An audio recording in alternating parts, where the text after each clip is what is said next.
Chris. Heath. It's the end of the year. Yes, we are post-Christmas. How was your celebration? I impressed every family member, and as well as non-family members, soon-to-be family members. Oh, you got some weddings upcoming? Aside from my own, no. Okay. I also had a fun Christmas celebration. It was over at my uncle's big house. It was my first time being over there in 2 years. I got some slight TV envy because his was a bit bigger than mine. But you have the biggest TV ever manufactured. I'm not used to encountering larger television sets, but lo and behold, there was one mounted on the wall, a good 8 inches larger. And I think I need to go bigger. Chris, this arms race. But he doesn't have the HDR secret sauce, so he is still... His blacks are a mere dark gray. Right. I don't know the panel type. I don't know if he has G-Sync refresh rate technology, but when it comes to sheer size, his was a smidge bigger. Well, too bad he is in jail. Sorry, you said your uncle's in the big house, so that's what I took to mean. They've got the best TVs in there. But I'm so jazzed to talk about video games today. Well, good, because our end of the year episodes are always 30% longer than the typical episode. Statistically significantly longer, yeah. I think. Speaking of statistics, you know that Samantha girl? Oh, okay. I thought you were leading into our Steam end of the year. Oh, we'll get to that. Don't you worry. But yeah, that's Samantha. I've seen her around town. 2 days ago, she rolled the credits on Mass Effect 1. Mass Effect 1. Okay, gosh, okay. And what a credits it was. Did she side with Anderson or a war criminal? Udina. Yeah, Udina. You'd have to be some weird kind of a person to choose Udina. Sure. Or it would have to be your second playthrough like it was for me, just to see the difference. Right. But no, of course she went with Anderson.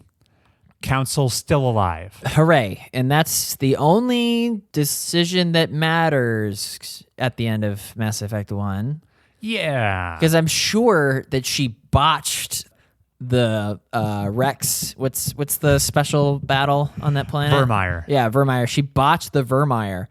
And then you sprinkled something into her drink, and then she fell into a deep sleep. And when she awoke, the mission was a complete success, and all of her first game foibles were straightened out per your specifications. I think losing Rex on Vermeer is mostly a you problem, Heath. She did not encounter such difficulties. No, every player goes through it. It feels like we haven't recorded in a century. It's been a while. You're like a brand new host. Oh, yeah. I mean, speaking of which, I haven't mentioned what show this is. This is Mobius Tubes. Mobius Tubes, your favorite video game podcast with the hosts that wear the same color shirt. Debuting on Friday, December 29th, 2023. Yes, this is episode 97, our annual year in review special. We'll be coming with you with our hot top 10 lists later this very show. Twice as hot as last year's, in which I had double skips. My 8th and 7th slots were vacant. Just to further accentuate the gap between the rest of your list and Immortality for some reason. Yes, which I stand by. No. It has not aged well. We'll never agree on that. You're going to have to. Will I? Yeah, I have to. You're going to have to. I'm positive that in due time, you're going to be like, yeah, that game was weird. He's got the right idea on everything. I can't get into that. This is ancient history. And you know what? Okay, wait, now I'm going to redact that. You're not going to change your mind, but I'm going to get Manon on my camp, and she's going to come on the episode and go, yeah, Chris, that game it had some spooky, weird things going on. I don't know what you see about its Game of the Year candidacy. I mean, if you can get Manon on the podcast. Smoking indie game darling Manon Gage. I'll change any opinions I need to get Manon on the podcast. Deal. That's enough opening banter. We got a busy show. Yeah, let's close the show with more actual news. I have games I've been playing. Should I dig into it? Yes. Okay, I'll lead with the headliner, which is what I've mostly been playing over the course of December. And that's just more Returnal. You're going to have to remind me and 80% of the audio listeners what Returnal looks like again. Sure. It's the vaguely spooky sci-fi third-person shooter. For a while, it was exclusive to the PlayStation 5. It's a roguelike from Housemarque. I always forget what this thing You said like. it looks a bit like Dead Space. I sure did. Celine, the astronaut, shooting up aliens on Atropos, the foreign alien planet. The first note I have written here was a question to myself that I was going to unpack on the podcast, saying, is this a game Chris is going to go deep on? Because where we last left off on the podcast, I had just wrapped credits, played it for about 16, 17 hours, and I was like, this could be my jumping off point, or it's a roguelike, intended to be a very repeatable, replayable experience. Maybe I chase a lot of achievements. Maybe I go deep on Returnal. Oh, for sure. And that's no longer a hypothetical question I need to answer, because the answer is, yeah. I went deep on Returnal. Oh, boy. I'm now like 40 plus hours in, and I can't get enough. Because of the shoot so good? Yeah, shoot is so good. But also, it turns out there was a secret ending for me to track down. I'm an optional Act 3, where you have to collect the sun fragments and then beat the boss one more time. You get some extra end credit scenes. It was more or less an excuse for me to justify continuing to play this game that really sunk its hooks into me. Sometimes literal hooks. I mean, isn't this horror something? Yeah, there are some alien tendrils that'll Dead grab Space you. is nothing but hooks. I'm happy to report I've reached the familiarity levels with Returnal where I can pretty much effortlessly slip into a flow state while playing it. For as daunting as it initially was, it's now practically a comfort game for me. In the same way, Hades before it was a game I just kind of played endlessly. Returnal has such a perfect pacing to it. Everything is so clearly signposted to you on the map where you're about to enter a new room. Clearing every individual room in Returnal is such a bite-sized, short experience that almost certainly comes with some rewards at the end that I get into a rhythm where I can't put it down. It's that Civilization one more turn syndrome where I see, there's just one more room over here I haven't looked in. Let's hop in there and see what goodies exist beyond the veil. Oh, okay. So it's got that Binding of Isaac, Price is Right, what's behind door number 2, thrill of a minute? Yes, you're popping that booster pack. What's in this room? And no single room is ever such a big ordeal that it's never intimidating to just do one more and see what's in there. See what new artifact is going to change your play style or what new weapon will drop. It's just all that Skinner box goodiness of variable reward rates that is there in spades in Returnal. It's hard to put down. Like I said, I've now seen the secret ending. I've played it much more extensively, more than double what I initially reported on the podcast. It was funny, after hitting the credits, doing what should be the quote-unquote post-game as I try to hit the secret credits, brand new weapon archetypes I have never seen before are continuing to pop up. Like the lobber. I had never seen a lobber before, but now that I'm in the post-game, I think I found 2 or 3 new weapon types that had been completely unknown to me before. So that's just funny that the game is still revealing primary content to me that I probably should have seen before, but hadn't. And yeah, I saw the rest of the story cutscenes that take place in the house, and they were pretty cool.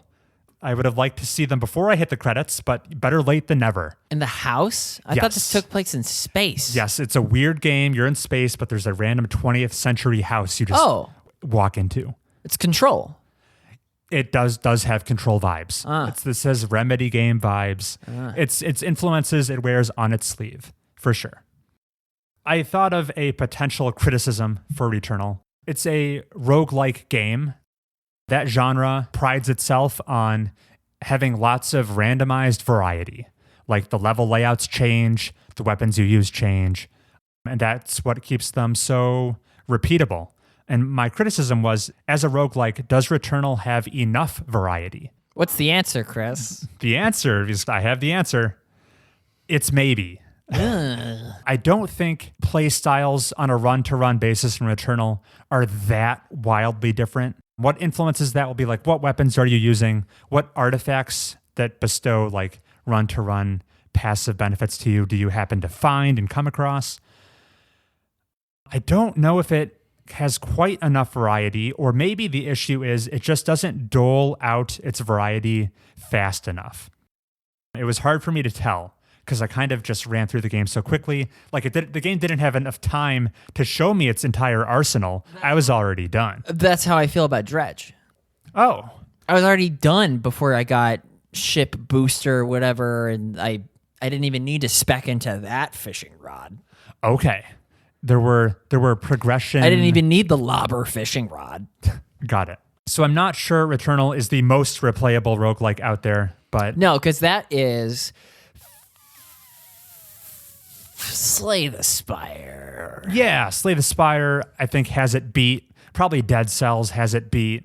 The way people talk about Binding of Isaac, that's probably crazy replayable. Well, I think Returnal's good for a solid 40 to 50 hours, which is plenty. I don't think it's a game you're going to play for hundreds of hours, if that makes You're sense. on track to. If anyone, you'd be the first. I think I'm going to probably sputter it out before the 100-hour mark. Only because you're so busy playing Love is All Around. Oh, man. What a game. You know, he gifted me another game. No way. You did. A friend of the show, Janice, gifted me a Chinese romance sim that I've yet to accept. And so he's like, replacement Christmas gift. And he gifted me The Exit 8. Okay, as an apology. That Korean Stanley Parable like. Oh. But I've already seen all the endings or would-be endings in a video that the algorithm recommended to me. So now I feel conflicted about accepting this gift. This guy, he can't win. Strike one, strike two. Man, poor Janice. This reception of this second gift only makes me want to double down harder on Love is All Around and be the first player to play 100 hours. Surely I'm not the first. Surely not. Did you happen to see what title I went with the previous episode? Oh, yes. Love You Long Time, Panda Express. I thought my phone got hacked. I wondered if I crossed the line with that one. You should try to cross more lines, Chris, in general. Okay. Starting with Samantha. What? I don't know what you mean by that. I mean, she knows what I mean. I've got a few closing thoughts. Oh, we're back to Returnal. Closing thoughts on Returnal update number 2. Oh, I also played more of the Tower of Sisyphus, beat the third phase of the boss. And then I think that's like the soft... The Tower of Sisyphus was the updated mode that's kind of serves as an endless mode. It's a bloody palace. It's a bloody palace. The soft end of it is, I think, the third boss, which was amusing to me because I cleared the third boss, hit phase 4 of the tower, which is where I think the game separates the children from the men because I immediately got bodied. It was pretty funny how rapidly I died after hitting phase 4. At least one part of this game wasn't a cakewalk. Correct. That Tower of Sisyphus is no joke. One thing that became a little more transparent to me was how permanent progress works in Returnal. It's a little mysterious how you improve yourself from run to run in this game, which I think probably contributes to its difficult reputation, because it's not like you are leveling up your health from run to run, your attack power. There's no passive stats that are always getting better. You're always back to square one when you reset. You don't get to bring any gear with you. It seems like a pretty harsh mistress at first, but now that I've played the game a whole bunch and gone through it repeatedly, I think it's pretty lenient. If you ever beat one of its bosses, like Frike or Hyperion, after you beat them just that one time, you can always skip them without being penalized on a future run, which is a huge perk. That defeats the whole point of bosses. In a way, it does. Well, I mean, I guess in most video games, you only beat a boss like once and then you move on.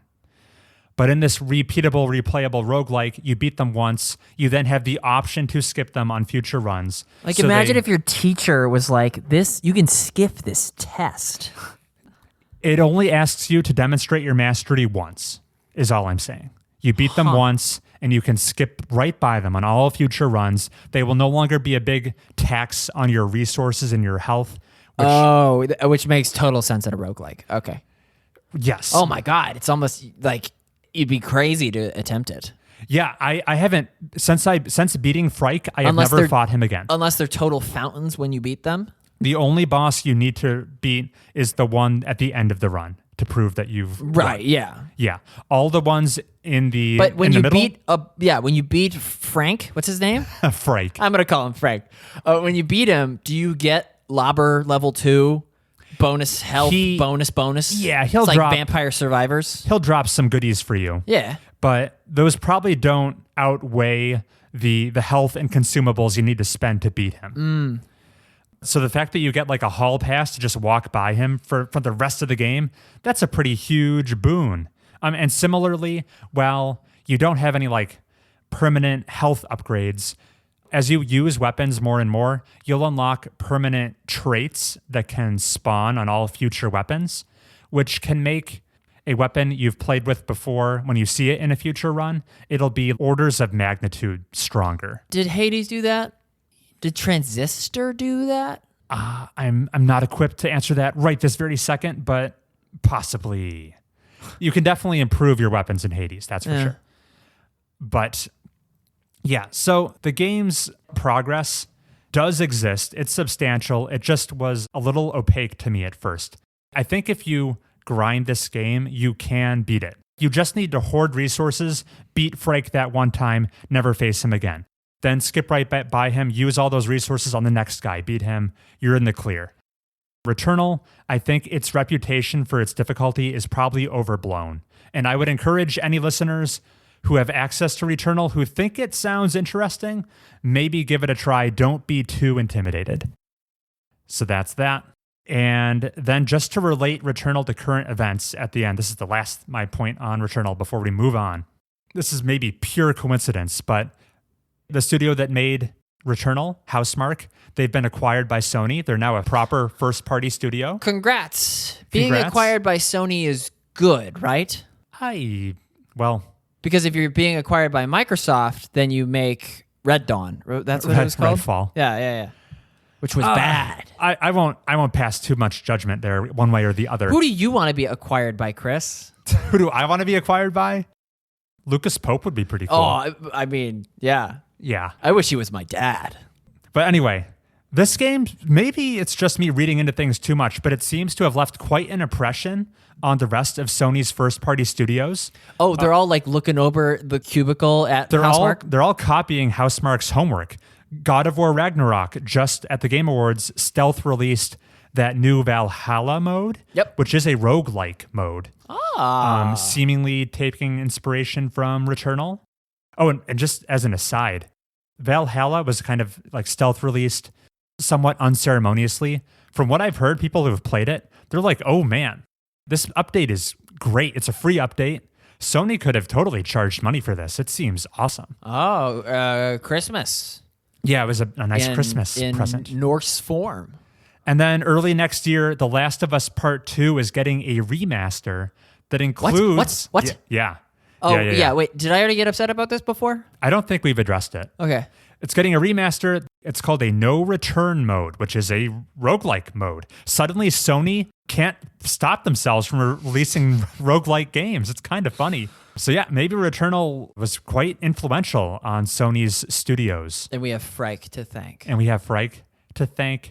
Frike, the inventor of roguelikes. We haven't talked about that Last of Us Part 2 remaster. It's now... Last of Us Part 2 came out a year ago. It came out pretty recently, 2020. Yeah, that's what I said. It's now so funny to me that the Last of Us franchise now has more re-releases than original games in it.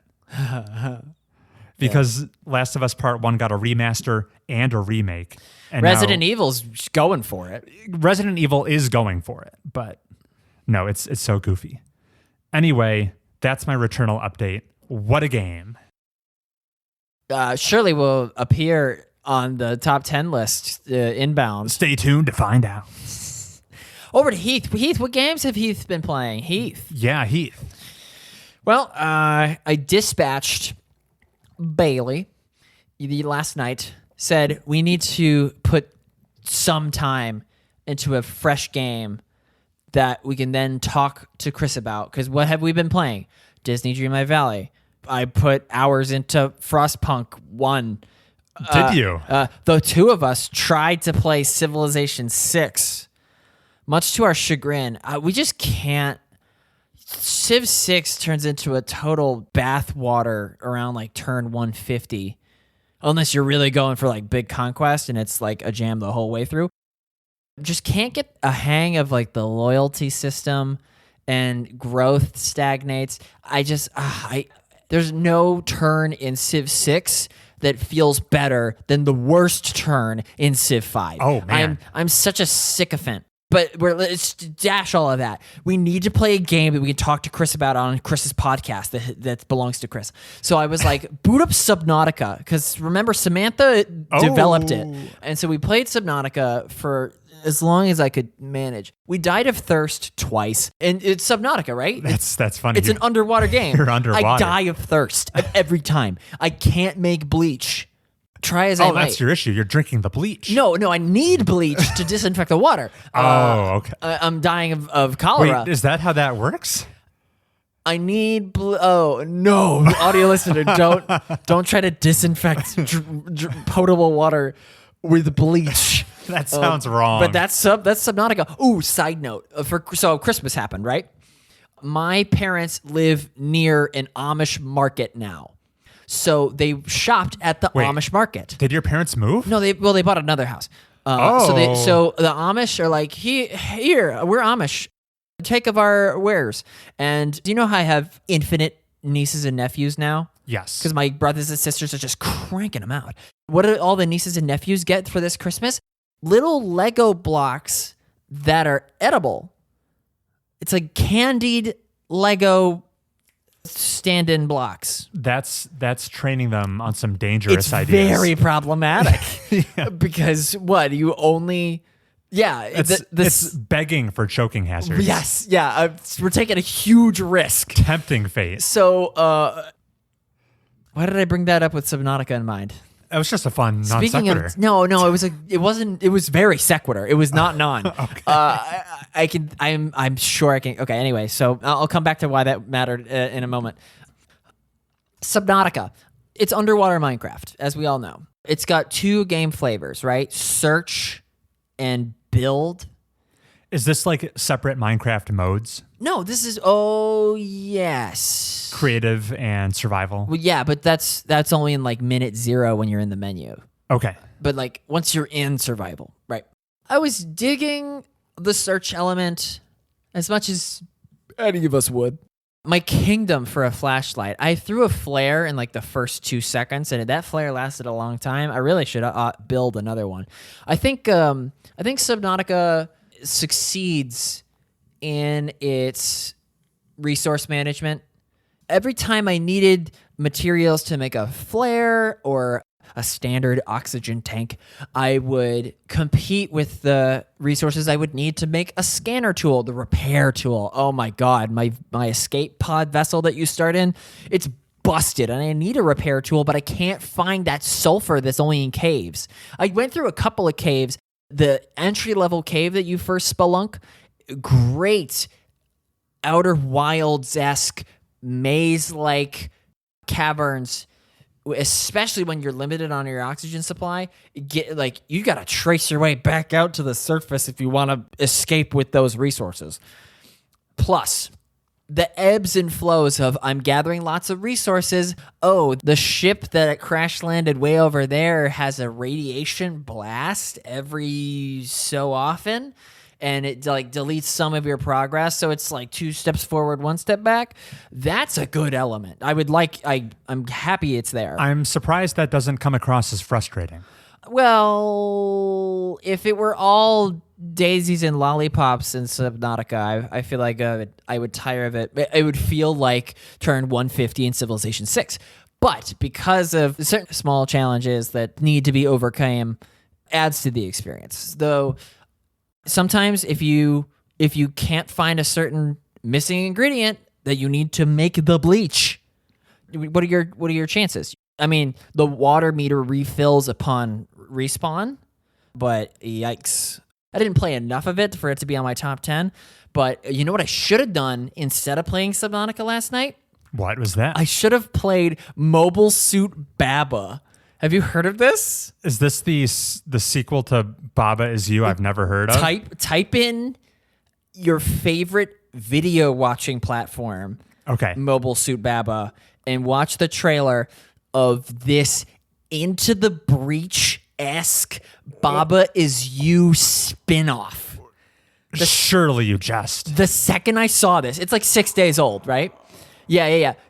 I mean, it's like, it's the tone is wonderful, right? It's everything you kind of want. But the crux of it, you literally see the isometric platform combined with the like typographical elements of Baba Is You. Heath is excited, to put it in Baba terms.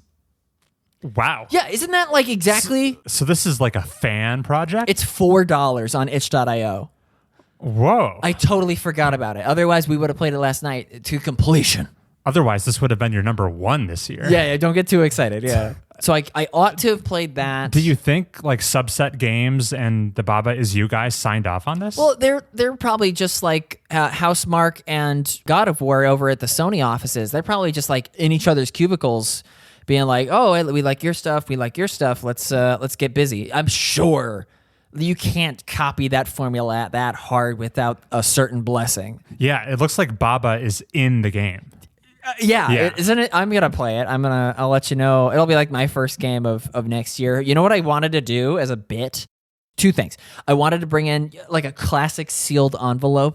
You know what those are at award shows? Sure. I think Jimmy Kimmel did it for the Oscars, where it was like a sealed envelope, and the gag was he could predict the events of that night, and it was clearly like planned because they were like inside jokes of like, oh, you know, like Will Smith, like who could predict that? But like, sure. Obviously.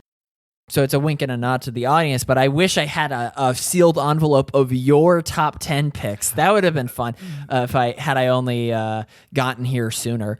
And then I wanted to do my top 10 list for next year and just predicted what it's going to be. I have like 6 entries that I know are going to be on it, but I didn't flesh it out hard enough. While we take our break, would you want to flesh those out? Oh, yeah. If you have a half a sandwich, I will give it my best shot. Yeah, we can do that. That sounds like too much fun to pass up. I need to fill 4 more spots. So, yeah, that's what I did. I touched Subnautica only enough to mention it. And I touched all the other games, of which I am a total bitch for, but they don't bear mentioning on my very special podcast. Fair enough. I do have a few more things to touch on that I will do so right away. As promised, I went right back to the well with Case of the Golden Idol. Hooray! Beat DLC number 2. Which the title escapes me. The Lemurian Vampire. Ooh, very holiday season with this Halloween spooky. Rapid impressions, I think it surpasses the first DLC. Oh, okay. Wait, I thought you said like the first DLC. You were mid on the first DLC. I thought you were like the whole game. It's like the best Golden has ever idled. It's not the best Golden that's ever been idled. Right, because that is... The base game was so good. I'm trying to think of my favorite mission. I like the tearing up of the will. That was funny. And don't get me wrong, I thought the first DLC was solid. This one's even better. Unlike the first one, I don't think there was a single weak case at all in the Lemurian Vampire. All killer. Was it more prequel? Like it had to be. It is the sequel to the first DLC, but still prequel to the base game. Oh, so your boy is on the Isle of Thumb or whatever it's Monkey called. Paw Island is being explored. Okay, cool. Yes. All right. Where this DLC leaves off, the next second is the first case of the base game. Oh my God. Oberon? Yes. Is in wow, there? you pulled that out. Well done. I've been thinking of my favorite GIM games. GIM being Golden Idol Mysteries. I am a GIM game. You're a GIM game? Cotton Gim is my last. Oh.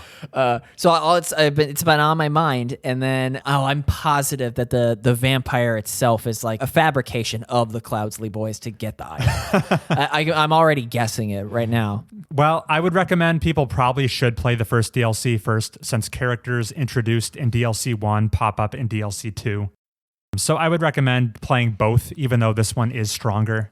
This DLC actually introduces a new mechanic, or at least a new concept, and that is, in all the cases, there is now a timeline you can jump around in to view the same scenes at different times of the day. Oh, okay. And up until this point, every case in the Golden Idol has just been this single static snapshot in time. Oh, it's Deathloop-esque. I mean, it's not like you're repeating a cycle or anything. You can just examine singular scenes from different time periods. That's what Deathloop is. Sure. Yeah, it's similar. Isn't there a morning, moon, noon, and night? That's true. Yeah. Actually, I'm a good listener. Your comparison is quite apt. Yeah, okay. Okay.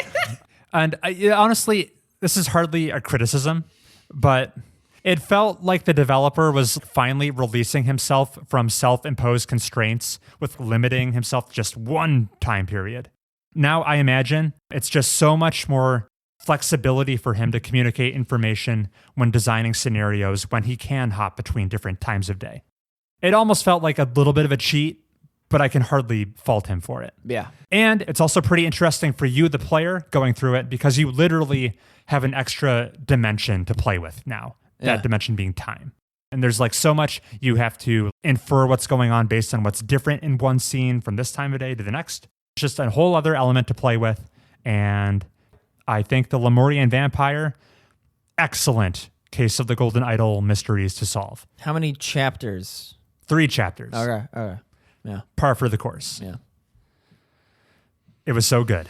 Get excited. While I'm on the topic of DLC, that's not the only game I revisited. Ooh. Hopped back into, actually, Final Fantasy VII Remake. Again? There's DLC I didn't touch.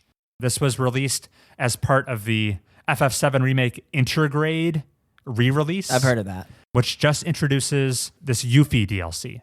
Yuffie, she's a party member from the original game. She makes no appearances in Final Fantasy VII Remake until this Intergrade update. And she's like this optional character who you don't even need to recruit in the original Final Fantasy VII. But it's bringing her into the fold in the remake form. What character that I'm familiar with is she most similar to? In any media. In fiction. Without making a direct comparison, I can just describe her. Okay. She's like a mischievous ninja. Her deal is she's a materia hunter. She's trying to steal Shinra's goodies out from under their nose. And she's from Wutai, the kind of like analog to Japan in the FF7 universe. Okay. That's Yuffie. She's back. She's great. She's got a lot of personality. She's a party member. She doesn't really interact with the main cast, but she's definitely going to cross paths with them in the sequel Rebirth. And that's a guarantee.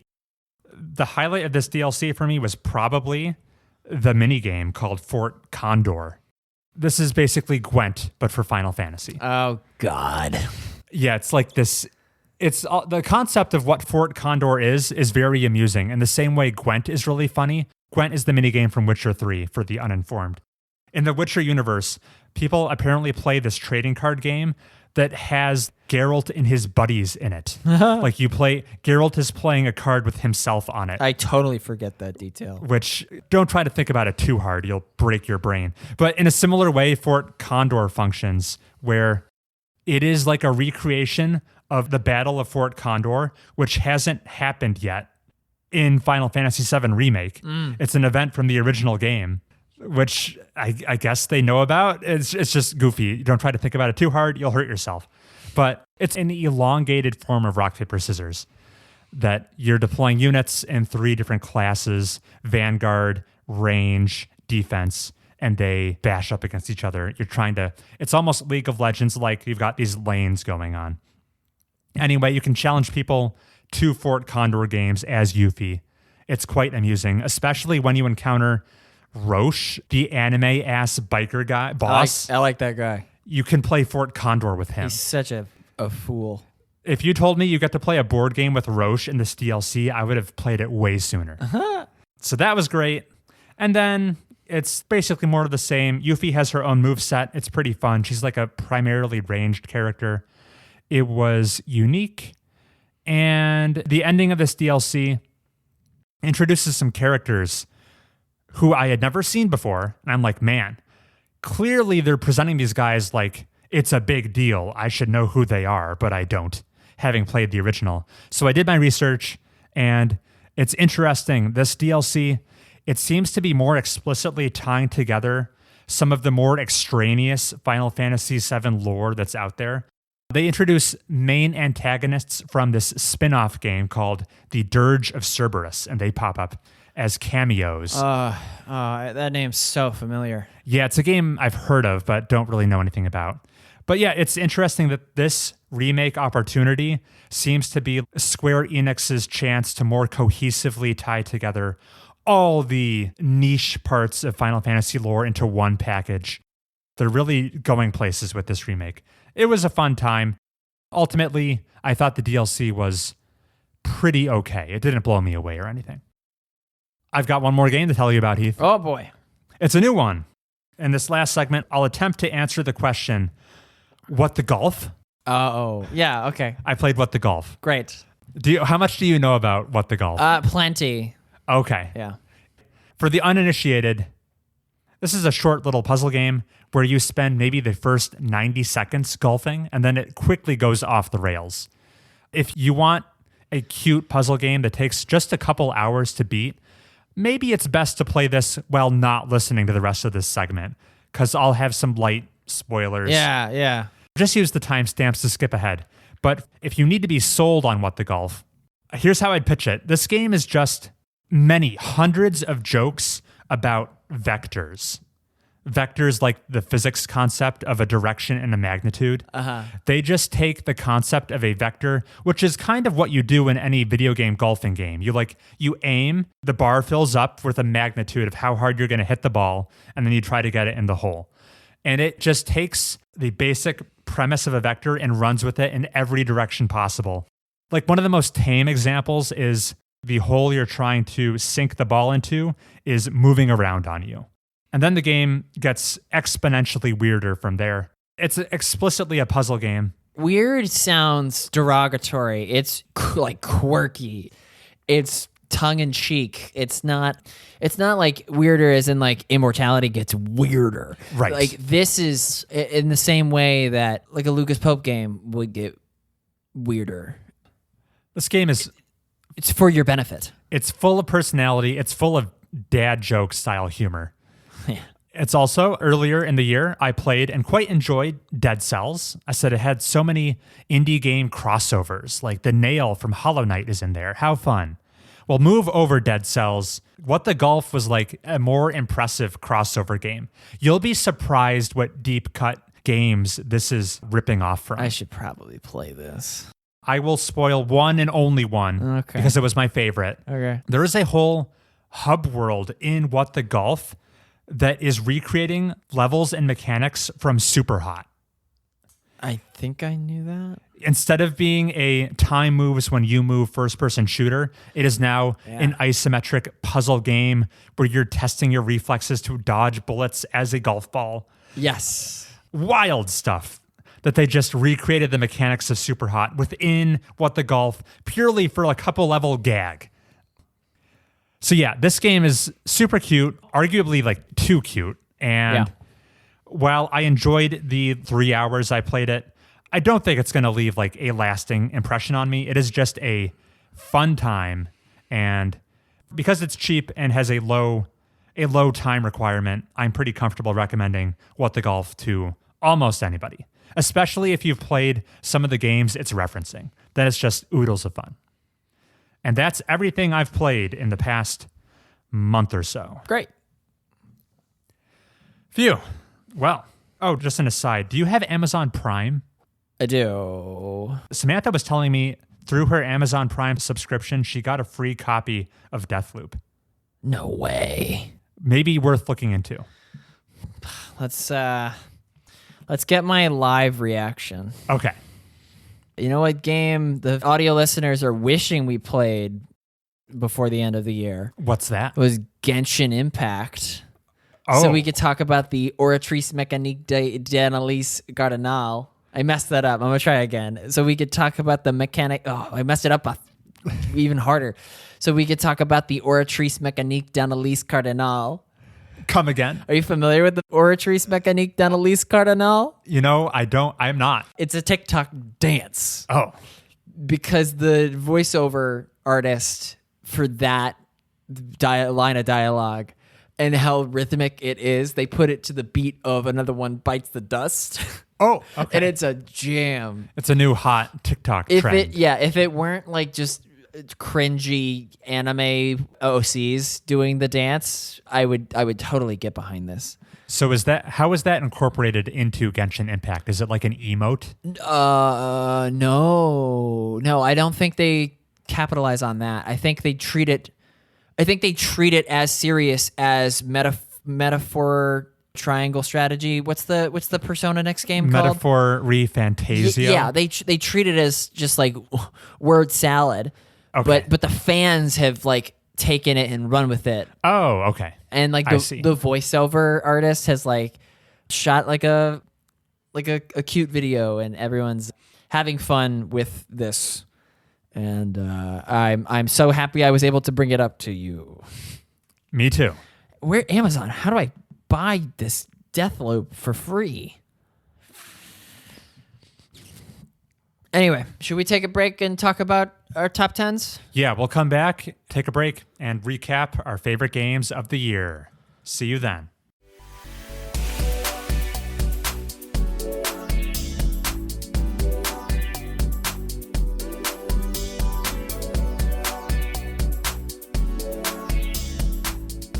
And we're back. I am now the proud owner of Deathloop. It worked. Samantha's not a liar. We actually took a break that time, behind the scenes for all of our listeners. Well, Heath. Yeah, let's get the show on the road. Before we hit the main event, now's probably the best time to touch on our Steam year in review. You have yours ready to go? This is my usual complaining that my Steam year in review stats are always busted. Oh, really? Because I play, the majority of my Disney Dreamlight gameplay this year was through Game Pass. Sure. So you're missing hundreds of hours. So it's not comprehensive, but it's not necessarily busted. Steam year in review is like the same thing as Oregano year in review. Oh. I eat a lot of things seasoned with oregano throughout the year, but it's not a good representation of my diet. I see. The Steam year in review is pretty representative of my game playing. Well, good. I played 5 games on Switch for a combined 77 hours, and that's all that's missing. Oh, that is comprehensive. The rest is accounted for on Steam here. Sorry, I have to ask Gabe Newell what my password is every time. Good thing you've got him in your DMs. Yeah, I do. All right. Hey, Heath played more games than Chris this year. Imagine the chances. How many games did you play this year, Heath? 28. I played 38, Ooh. Although that's inflated. That's really 38 games launched. Some of them I had no intention of playing. I was just pure benchmarks. Booting them up to look at my new pretty monitor that I bought this year. You sicko. And of those 38 games, it says 19 were new games. 17 were new games. We're very similar there. Look at that. You like hunting achievements. I do like hunting achievements. I only unlocked 280 of them. Which, I mean, to your credit, Heath, if you look at the Steam median number of achievements unlocked per user is 16. Right. You smoked them. Well, that's because the average Steam user is just that sicko that launches it to play Minecraft or League. It's very amusing. You named 2 games not launchable through Steam. Thank you. Yeah, you're right. Except replace Minecraft and League with Dota and CSGO. Thank you. Yeah. But you have a good point there. Yeah, I unlocked 852 achievements this year. Up from last year, I believe. Smoked them. What is your keyboard versus controller breakdown? It's practically 50-50. Oh, cool. Mine is practically 2/3, 1/3. 34% of the time keyboard, 66% of the time controller. Riveting. Mass Effect Legendary Edition is the entirety of my Steam. What percentage of your playtime did it make up? Oh, it's only 35. But that hyperbole remains. Sizable. Yeah.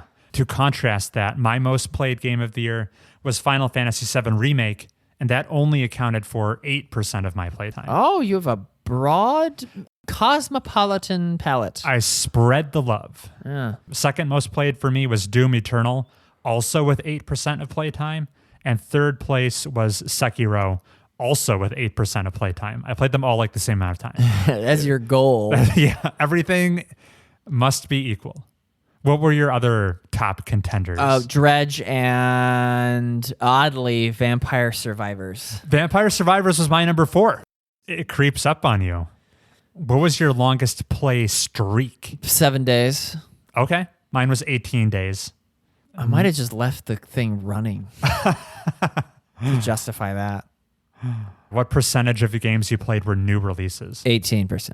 Okay. I was 3%. Let's do the spider graph. Yeah, that's fun. The spider graph shows the kinds of games you spent the most time in with 2023. It goes detective, action roguelike, and cats. What action roguelikes were you playing? Beats me. I have action roguelikes on mine, but that's obviously Returnal and Dead Cells. Vampire Survivor? Oh, yeah, that does count. Yeah. My most spidery spiderwebs were JRPGs, thanks to Final Fantasy. Yeah. Souls likes. Oh, because of Sekiro. Sekiro. Zombies also appears heavily on mine. Because it's Resident Evil. Because of Resident Evil. Yeah. Action roguelikes and mysteries. Playtime by month. January is huge. And then there is nothing from like February to July. And then it peaks back up in like August.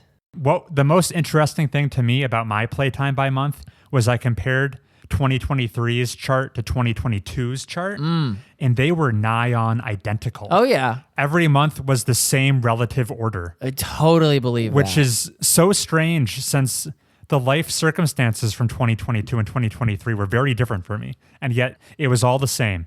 January is a heavy hitter. July is the quietest. And then October, November, it ramps back up. I believe that. And that was our Steam year in review. And that was our Steam year in review. Just fun data. Man, I love data. It's our own personal EDAR. Yeah. I'm a little surprised Steam doesn't just come out and tell you how many hours you played this year. Oh, it doesn't? You can just do the math by, it gives you the percentage of a playtime, and you can just do like the division to figure it out. Yeah. But I just want that ready and available. I think I was into 500 something hours played. I believe that. I'm probably, like, despite my efforts, I'm probably not. No, I am. No. I'm triple digits, but not by much. Okay. You said you were 500? Yeah. Yeah. Yeah, I'm still triple digits. Sure. And that's not accounting all your Disney Dreamlight time. No, I'm trying to include that. Oh, okay. Yeah. Retroactively. Mass Effect alone took up tons of time. Oh, yeah. Oh, yeah. All right. Number 10. Okay, go. So tee it up, right? Tee it up. Yep. Folks, if you think, okay, so these are not the top 10 games that came out in 2023. It's the top 10 games that we finished in 2023. That's right. They could have released anytime. If you think our rankings are garbo, please write in at mobiustubespodcast@gmail.com. I'm trying to plug that email like your mom told us to. Yeah. If you think we've snubbed anything, if you think our order is out of whack, be sure to let us know. Once again, that email is mobiustubespodcast@gmail.com. Like I played Untitled Goose Game, and it does not crack the top 10.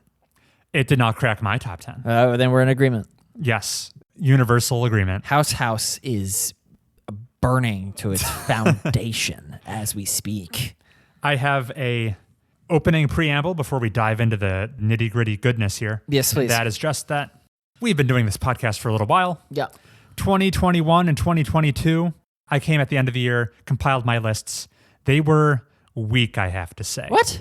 Yeah. For my personal standards, the past 2 years, weak showing. This year, 2023, I played more games this year than those past 2 years combined. Oh. And I had more than double the fun doing it. Uh-huh. I was emerging out of 2022 slightly concerned that, hey, maybe video games just aren't hitting quite like they used to. Maybe I've lost a little bit of my enthusiasm for this medium. I'm just not quite playing as much or enjoying it as much. I mean, I still like doing the show and everything, but I was worried maybe times had been changing for me. And 2023 kicked the door down and said, no way, video games are awesome. I'm back in. Starting with sparks of hope. I have my theories as to why my enthusiasm dwindled over those years. The main contributing factor is just that who knew when you're purposefully not playing games you're the most excited for because you're waiting to upgrade your computer graphics card, you don't have as much fun. Big shock to me.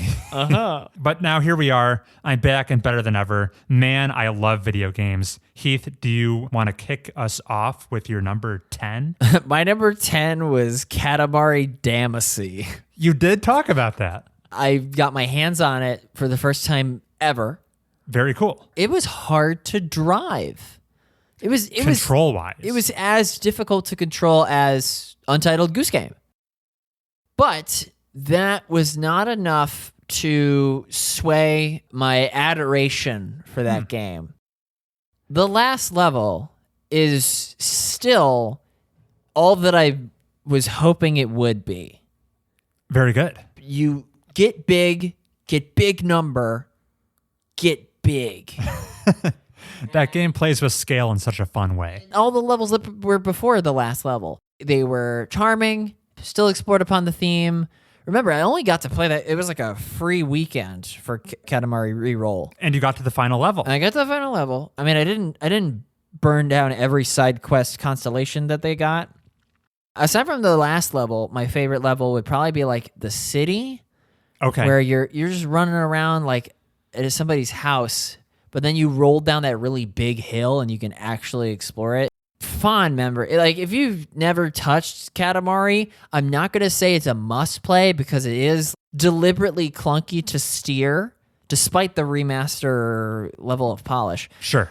Just like watch Katamari and feel good about it.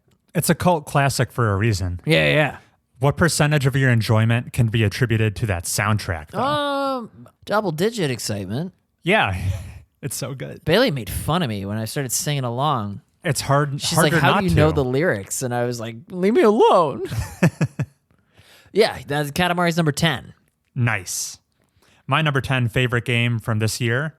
I had my 9 games locked in, and I was struggling with what should I include as the 10th entry. Oh, wow. I thought... Oh, yeah, I knew that. Yeah, you've got your envelope. Yeah. When is the appropriate time to reveal your envelope? Soon as the shock of my number 1 has subsided. Okay. I figured I'll use my number 10 spot to highlight a game I perhaps did an inadequate job of expressing just how excellent it was. My number 10 is The Forgotten City. Oh my God. A game that is ironically easy to forget. Heath, are you familiar with this term? I think this game is a part of this budding genre. Have you heard of the Metroidvania? Never. Okay. We've played examples of this.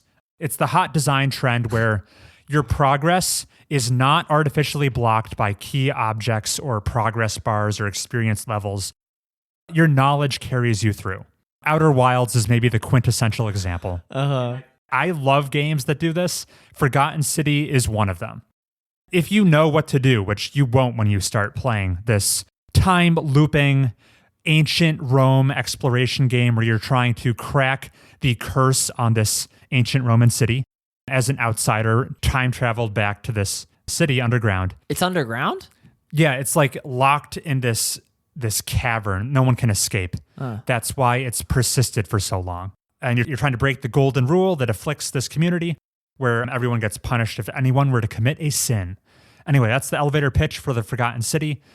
And it's essentially an adventure puzzle game. And you'll never know how to do it. But if you somehow were given the ingredients right at the start, you can hit credits in like 5-6 minutes. Knowledge is that potent of a weapon in this game.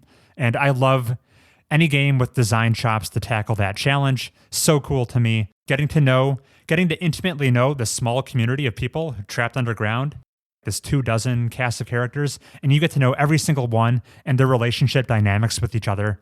Really fun. Awesome game. Don't sleep on The Forgotten City. I know the title is literally forgettable, but it's so good. That was my number 10. You said that I should play that game. I did say that. I gotta do it. And I feel like you promptly forgot, which is why here it is. Yeah. Back again. Okay. My number 9 was Marvel Snap. Hey, I thought that would chart higher. The reason it didn't is because I think Marvel Snap's core gameplay loop is a jam. And when they added that competitive aspect where you 1v1 a player in like a series of 3 games and your deck persists, whereas when you do free play, you can change your deck before every game. Right. But like that sequential thing means that you like understand the synergies of your opponent and you can like subvert that. That's key. And like it really persuades you to use that snap mechanic. Otherwise, you could just kind of like play it to exhaustion and you never earn enough in-game currency to take advantage of the shop unless you buy the Primo season pass. Sure. I enjoyed my time with Marvel Snap. I regret, in a fit of productivity, deleting the app on a whim and then reinstalling it at I think I was bored at the air show. I think the planes were taxiing and I was like, I'll fire up Marvel Snap as long as I can't do nothing. Sure. And realizing all my progress was gone. What? Because I deleted the app. It's tied to the app local installation and not your profile? I think they launched cloud save profiles later in the game's life cycle. Baffles me. Yeah. Wow. Yeah, I was surprised too. So and then later it's like, connect because there's your Steam, right? Sure. And I think much later it was like connect your phone profile to your Steam so the progress persists. But that was lost. So and I didn't feel incentivized to like build all the way back up. So that's why it's at number 9, and I haven't played it since. I imagine that was one of your most played games this year. Oh, for sure. Playtime. Yeah, triple-digit hours. Triple-digit hours. Assuredly. Wow. So that alone is probably... It's a mobile device. Right. Yeah. You don't have any stats on that, unfortunately. They're lost to the ages. Got it. Very cool. Maybe, yeah. I predicted that would be like top 5 game. Well, my predictions aren't doing much better. I forgot the Forgotten City. My number 9 is Final Fantasy VII Remake. Yes. Had I played this game in a vacuum without the context of the original, I don't think it would have made my list. All right. It was just such a fascinating experiment playing the original Final Fantasy VII and then this remake back to back. Getting to witness in real time the 23 years of advancements and improvements this medium has experienced in a blink of an eye, it was an absolute trip. What a fun thing to witness. The highs of Final Fantasy VII Remake were very high. Unfortunately, the lows were also equally low. The sheer amount of filler content in FF7 Remake was a real Achilles heel of the game. What definitely was not an Achilles heel was the soundtrack, because this was the best soundtrack of the year for me in gaming. What a banger. Everything. It was so good. You played Doom Eternal. I played Doom Eternal. Was Doom Eternal eligible for this year, or did you play enough of it last year? I played it exclusively this year. Okay, good. So it is definitely eligible. Okay. But as good as Mick Gordon's OST in Doom Eternal is, Final Fantasy VII took the cake for me. Yeah, he's no Uematsu. Yeah, this remake was a game that was aware of its history and its legacy. You know, FF7, the original, is like one of the most, it's many people's favorite game of all time. And as a remake, it takes some big swings, going as far to challenge the idea of what it means to be a remake. I think FF7 Remake is a fascinating product, and I'm very grateful I got to experience it this year. The cynic in me is thinking if the original did not have the dated mechanics it did, this wouldn't have scored as highly. I'm just reiterating what you said about in the vacuum thing. Just the sheer contrast. Because the growing pains, because you had to endure what that was, this one tasted all the sweeter. I would have loved playing anything after finishing the original Final Fantasy VII. Good. Very well could be true. I really enjoyed the combat system in the remake. And, as maybe a point of derision on the remake, a blemish on its record, when I think back to all of my favorite moments from the remake, they almost all exclusively take place in like non-interactive cutscenes. So maybe a con against its merits as an actual interactive game, but the entire experience holistically, I liked it enough to place it at my number 9. Sorry, did you say that the non-interactive cutscenes were the highlights? Or? Yeah, those are my favorite the movie. parts. Yeah, you love the movie. I love the movie. I love Cloud and every one of his individual eyelashes you can see. Ay. My number 8 was The Quarry. Oh, surprising. Yeah, I mean, it was worth breaking out in front of Bailey. We got what we got out of it. It would have scored higher had the first 90 minutes not been total trail mix without the M&Ms, and the last 90 minutes not been, now that's what I call music, wrap it up as fast as you can, highlights. I liked your trail mix analogy. You made a camping joke. Thank you. Oh, I did. Oh my God. This is it centers around camp counselors. Yeah. I'm a perfect, where's my Writers Guild badge? Do they get badges? So The Quarry, the only Supermassive game I've ever played ever. It intrigues me to play the other ones, but yeah, sit at 8, loser. I can't believe this beat out Marvel Snap. Because you were not super kind to The Quarry during the main discussion. What is that? Is that derision against Marvel Snap, or is that? Oh, okay. You're saying how come it's so high? Well, it's number 8. What are you talking about? You do what you want, man. Yeah, no, it's your list. I think that it was charming enough to bear mention. I didn't play that many games, Chris. Sure you did. I think this was a banner year for you. Like, I had to exclude Dreamlight Valley. Okay. Because it's a game that like Bailey play. It wouldn't be installed if she didn't exist. Fair. So Quarry gets 8. Would have been higher if those reasons. Would have been lower if I played more games. That's the thesis. That's how this whole exercise works, I think. Yeah. Yeah. My number 8, and it hurt me a little bit to put it this low, It Takes Two. Oh, yeah. From Joseph Ferris. Oh, yeah. I've heard it said that the experience of happiness is merely the byproduct of the delta between one's expectations and one's reality. And if that's the case, it's obvious to me why I had such a damn good time playing It Takes Two, because it had exceeded my expectations on every front. Whether it's how the game looks, its graphics, wow. Not only is it technically impressive that it's rendering in such high fidelity with 2 instances of the game since it's in perpetual split screen, it also had awesome inventive art direction throughout that changes on a level-to-level basis. The platforming game feel, you'd think Nintendo made this. It felt so good just to move your character around.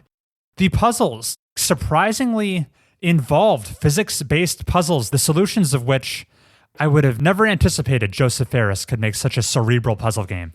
The unintentionally funny moments, I think the script was maybe the biggest weakness of the game, but the fact that you're playing with a partner, it just elicited many laughs, whether the game's writers intended to or not. But the cherry on top of It Takes Two, which made it such a singular game experience to me, was that its cooperative design was pretty much unmatched. I've never played a cooperative game that fostered this much collaboration with my partner before. I love the asymmetric division of responsibilities that is happening constantly, such that you really rely on your partner because you guys are doing completely different tasks. If there was a skill gap, that I'm not saying there was a skill gap with me and Samantha. She was a great partner. But if you did play this with a less game fluent friend, it avoids the frustration of direct comparison by giving you such wildly different responsibilities. You can't walk in each other's shoes. When you're doing the shooting nail thing and they're doing the hammer swinging mission, your movesets are so diverse that it avoids that potential frustration that could exist when one player would be much more proficient than the other. Everything about this game's design was just way better than it had any right to be. I love It Takes Two. Such a good game. I think I forgot about that too. Oh man. That's a shame. I did not forget about it. I'm excited for Brothers Remake. Brothers Remake, which is a single-player game, but you play it cooperatively with yourself. Yeah. Which is fun. Hey, look forward to this, Heath. I liked It Takes Two so much. Samantha and I have started A Way Out. Yay! That's adorable. Look forward to that in January. It's funny. We'll see who finishes it first. Yeah, you should return to the well on that one. Yeah. Hey, number 7 was Florence. You were so high on Florence. How can you not be? Say your piece. I mean, I played it with my significant other, and then I played it with friends. And we all really enjoy the gamification of romantic discovery. Yes. My favorite part is the elements where it's easier for them to talk to each other once they get to know each other, and how it demonstrates her coming of age, like losing her childhood friends and like gaining a better relationship with her mother. Keen. I wouldn't have asked for any other changes. The parts of Florence that I didn't care for, I'm having a hard time picking ones in particular. Sure. Maybe just maybe like a couple of the somber moments where it might have been hampered by deliberately frustrating gameplay of like puzzle elements that are literally drifting away from you and you gotta wrangle them back. Watching an unfamiliar first-time version playthrough of somebody doing that that harmed it. But no, like, it's my number 7. It fits in the number 7 shaped hole. It sure does. The way they contextualize some of the narrative developments through mechanics, very well done. Very, very creative. Very Papers, Pleasian. I need to play that game. That's a big blemish on my indie game cred. I've never played Papers, Please. Yeah, I've played every game you've suggested I play. Hey, you're now the proud owner of Deathloop. Get excited. Get excited. I'm going to deliver Amazon packages to Samantha in the form of Juliana headshots. Oh, shit. All right. Did that joke function? I think it makes enough sense to function. All right. What's your number 7, Chris? My number 7 game is fittingly Resident Evil 7 Biohazard. Yet another game about romantic discovery. There's a romantic through line. Man, that is a troublesome relationship. Yeah. This is the year I got into the Resident Evil franchise, and boy, I'm glad I did. Who knew the real horror all along was Capcom? Mismanaging your resources? Yeah, because we knew. Oh man, these games appeal so much to me. They're paced impeccably. They walk the tone tightrope of sheer tension and horror, and also some of the goofiest things you've ever seen expertly to make this very uniquely Japanese blend of horror and comedy. I like the settings and the characters. Ethan was a little bit of a wet towel, but the antagonists in Resident Evil 7, terrifying. Level design in Resident Evil, who knew it was so good? Exploring the Baker residence. That's their name, right? Just call them your typical Louisiana family. Exploring the Baker home estate and getting to know each of those rooms quite intimately and the whole floor plan of that house. And knowing where it was safe to go and to avoid like the patriarch with his big shovel. You do these like supply runs in a Resident Evil game where there's only these pockets of safety in the safe rooms. And you'll have these very intentional goals where you expose yourself to all the threats that exist in these games, and you just try to accomplish one little task before you dart back under the cover of your typewriter. I will keep my Resident Evil 7 discussion to that brief bit for reasons that will become evident shortly. How much did your OCD compel you to put Resident Evil 7 as number 7 on your list? Only 5% OCD. Okay. That's where it belongs. You think that's the same thing's gonna happen to me putting Mass Effect 3 in third place? Oh no, you live for the chaos. If it would be your third and you'd knock it out of that just to avoid the synergy. Number 6, Stray. Yeah. I started Stray back in 2022. Only hit credits this year. Right. I put the majority occurred in 2023. Definitely counts this year. It's a charming little thing about cats. And the reason it's at the 6th spot is because it goes into a decent amount of detail exploring different settings.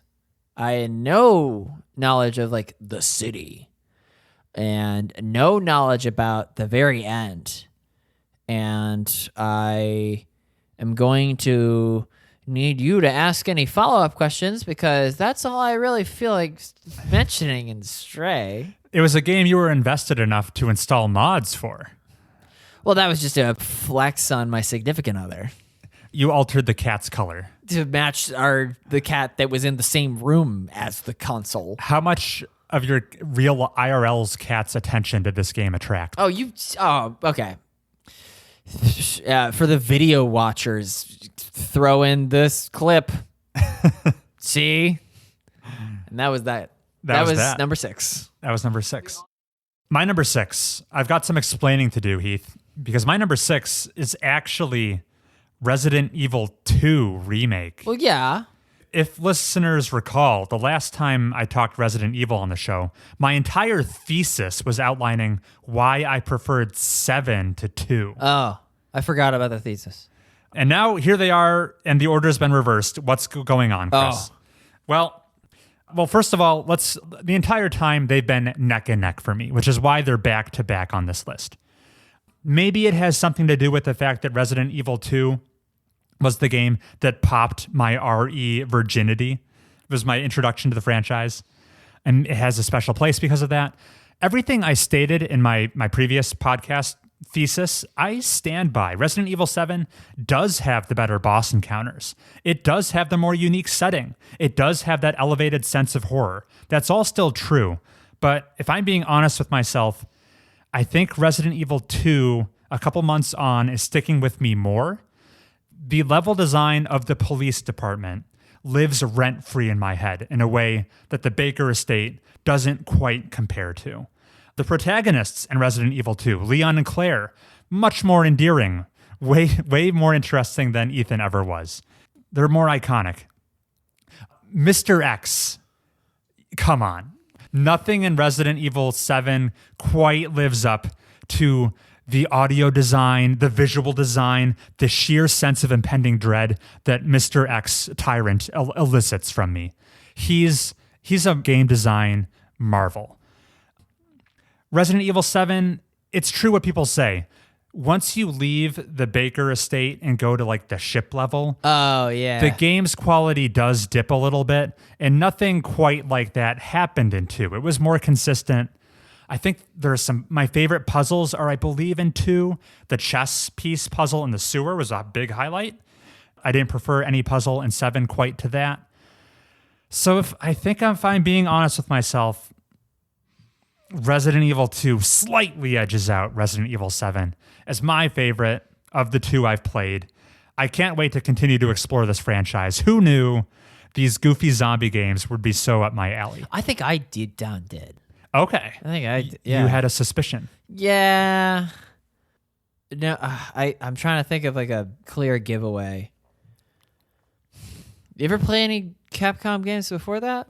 Devil May Cry? Yeah, oh yeah. I think that's fair enough to say. Enough overlap there? Yeah. Like it sent shockwaves that I knew would manifest in Resident Evil. Hey, we entered the top half of the thing? We did. Okay. We're in the final 5. You might be able to referee this. I classified Golden Idol Mysteries, the DLCs. They landed a spot on my list this year. I've done Is similar. that kosher? I've done similar things with DLC in the past. Okay. So I can hardly fault you. Okay. So My only criticism would be you only played one of them. Right. I was hoping to play both of them. And I was thinking, okay, if Chris speaks highly about it, it'll remain. But if he dumps on it, maybe I just shuffle the list a bit. With my seal of approval, it stayed. Yeah. So the Gim games ranks number 5 on my list. Golden Idol Mysteries. Gim. Yeah. Highlights for me. That stupid moon. That one tripped me up too. It tripped me up.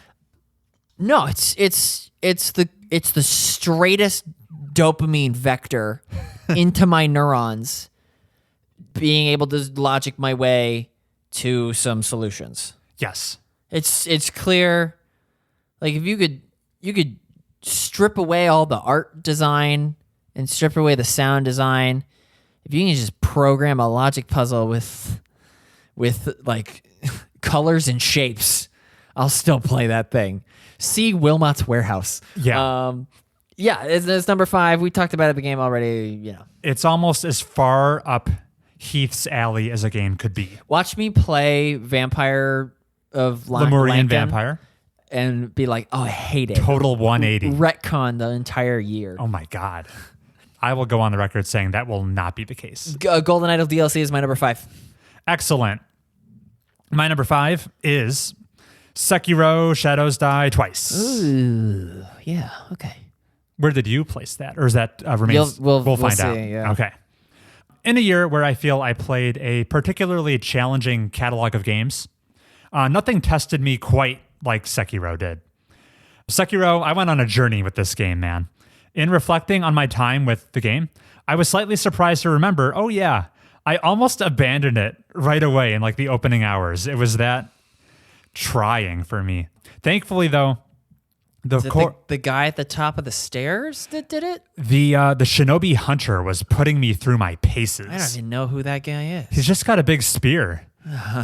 But thankfully, the core fundamentals of Sekiro's unique deflection-based combat were so satisfying to engage with that I managed to weather my initial frustrations and discover the extremely rewarding experience awaiting me on the other side. The star of the show in Sekiro is obviously the game's boss encounters. This is hardly news to anybody, but From Software is obviously in a league of their own when it comes to boss design. Several of my favorite fights in all of gaming exist right here in Sekiro. It forced me into, I had no choice but to get into a growth mindset playing this game, where each death felt more like an iterative practice step than it did a failure. The same way I would never expect to play a song correctly upon initially glancing at its sheet music, I realized each major foe in Sekiro had a rhythm and a dance they were designed to teach me. Bosses such as the Guardian Ape or Junichiro Ashina became more than simply obstacles to overcome. More than mere progress blockers, these adversaries felt more like instructors to me with which I had developed digital rivalries. Gradually internalizing their combat lessons until they became second nature was probably the core appeal of Sekiro to me. Sekiro as a game felt apathetic towards keeping me constantly entertained. Rather, it exists as a piece of software with which to test your resilience. For those that desire overcoming like a true challenge, I can think of few games I'd recommend more than Sekiro Shadows Die Twice. It was that good. That's funny. My true challenge video game is Jump King. Jump King. Oh, that one. I mean, that one's brutal too. Yeah, but that like perfectly simple hold the button. The brutal platforming game. Yeah, you're right, Chris. From Software is only rivaled in the boss battle action game department by Metal Gear Revengeance. Oh yeah. Or is that too shallow? Those are some similarly iconic boss battles. Okay. Platinum Games brings the heat. Oh yeah. Yeah. Good call. All right, that was your number 5. That was. My number 4, Dredge. Dredge. Honestly, I might have slotted Dredge as your number 2. I thought you would like it that much. You might have, but you're going to see why. Sure.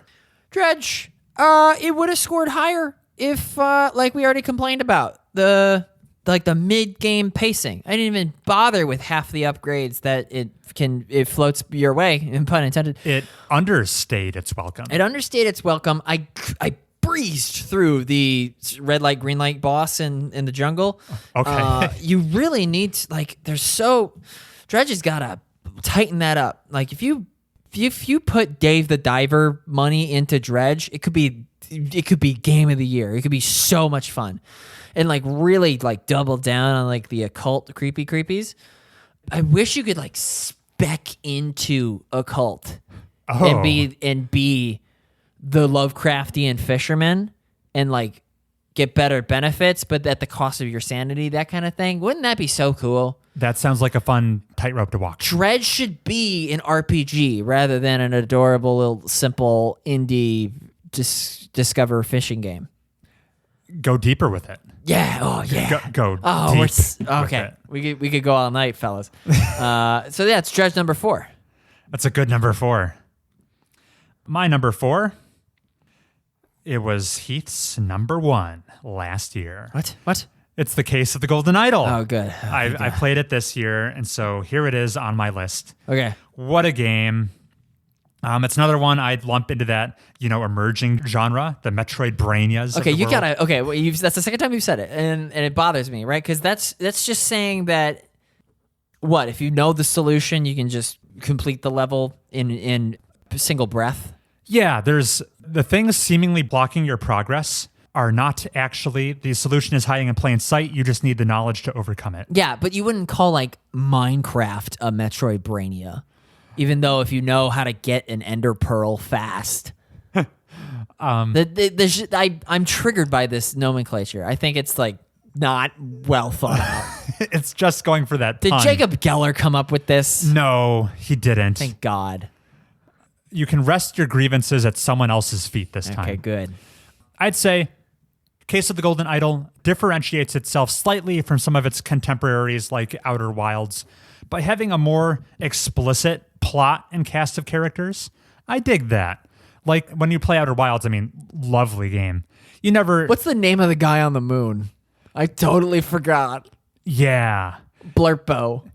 Oftentimes, the characters you're reading about in that game, you never get to meet. You never get to physically see. Feldspar is a highlight.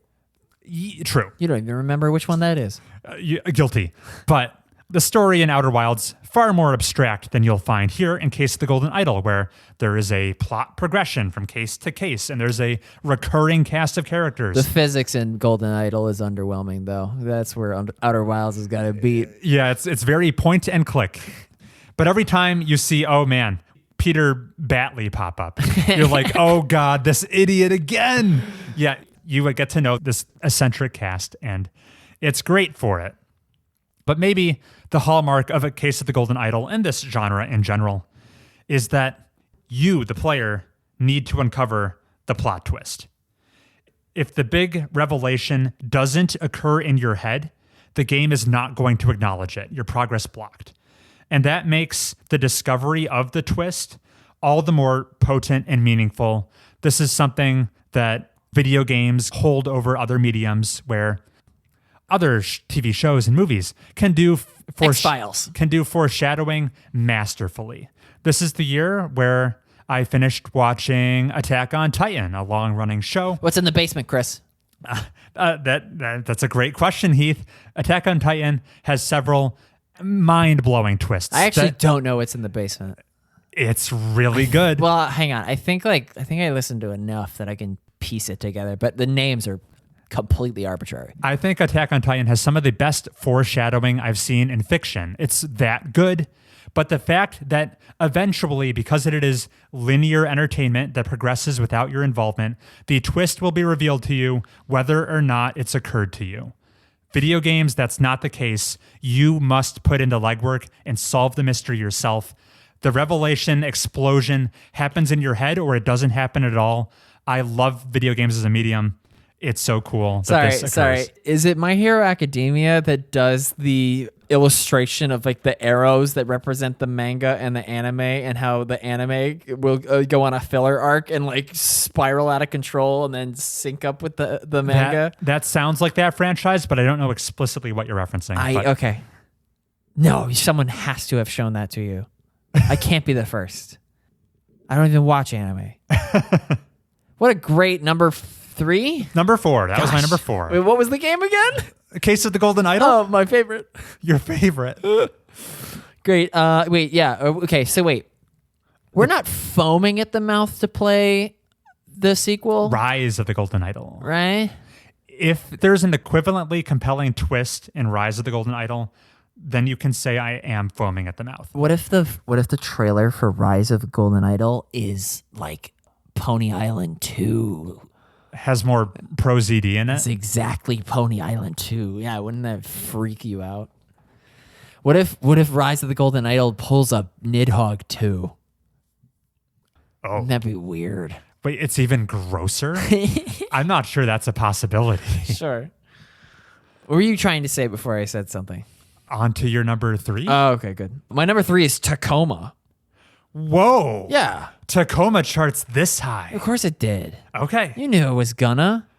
I certainly thought it would be on the list. It's the 3 points of the triangle on the lady's face. Number 3, Tacoma. So Tacoma, everyone's favorite telling lies, but in space, walk and talk, not a detective game, but what is it? It's investigatory game. Sure. Where, yeah, it's literally playing out before you. The crew of the SS, whoever, needs to find out why they're in this predicament. They're running out of oxygen. I forget the details. No, super good. Super good. Like, I don't even, like, the only things that I disliked about Tacoma was there was precious little to do if you went into like each individual crew member's quarters, and they were just like jamming out for whatever reason, and I thought there would actually be some plot there. No, I loved by the ending. I was like, perfect. Put a bow on it. That's exactly like the kind of machinations that I was hoping for, and Tacoma should just come back with more Tacoma. I do wonder what that team is working on. It's been a while. Yeah, they're probably working on something weird. Yeah. But weird in a good way. Right. Not in an immortality way, but what the golf way. Yeah. Yes. That was my number 3. An excellent pick. My number 3, I've kind of done a disservice to. As I'm sure listeners can tell, I've jotted down my thoughts in advance for many of these entries. But for poor number 3, Returnal, I've got a blank slate here. Because you've already said all that needs to be said. Because we opened this episode talking about Returnal, and I blew my Returnal load there. But coming in late in the year, Returnal charts as high as my number 3 favorite game. As it's become evident to me, buzzer beater. I'm apparently a big roguelike fan. You're a roguelike action game boyo. Junkie. And Returnal gave me that fix I didn't know I needed. Maybe one of the more thought-provoking stories I've seen presented in a roguelike. Not that that's not very high praise, because, God, the story in Dead Cells, I don't know. It's just you're a homunculus and you keep respawning. It's a dungeon, and it's the darkest. But yeah, Returnal, cool, thought-provoking, metaphorical story. And Fantasia. Interesting world building. Great game feel. Excellent weapon variety, with the exception of the lobber, which I would put an F tier. There's a question mark next to it. We never got our hands on it. We never got our hands on it. I like playing with almost all of the weapons in the Returnal arsenal. Visually, it was a feast. Very pretty to look at. Lots of cool special effects. Yeah, it's just the best elements of bullet hell action with... What? Yeah, it's like a bullet hell dodging game. I never mentioned that. What? Whoops. That's kind of What, like Near Automata? Yes, with it's the opera singer? near Automata, neon projectiles as far as the eye can see. But third person over the shoulder. Yes. I mean, Near Automata is also third person most of the time. Okay. But take that killer action, marry it to very tricky risk-reward decisions you need to constantly assess to like squeeze every bit of potential advantage you can in your build with increasing your health as much as possible, trying to get as much resin as you can. Returnal is a game design feat I will continue to enjoy playing. I loved it. That's my number 3. Sorry. I think a fun... You know how fans of shows will do dubs of things to describe other things? Have you ever watched the Metal Gear franchise, like each iteration of the Metal Gear franchise, but as described by that one guy in the video that goes, nice. You ever seen those? Absolutely not. Or have you ever seen like video game OSTs as described by memes?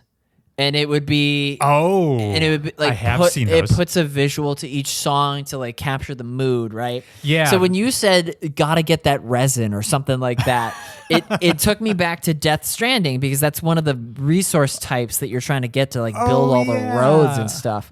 So I thought of like a no context Chris like.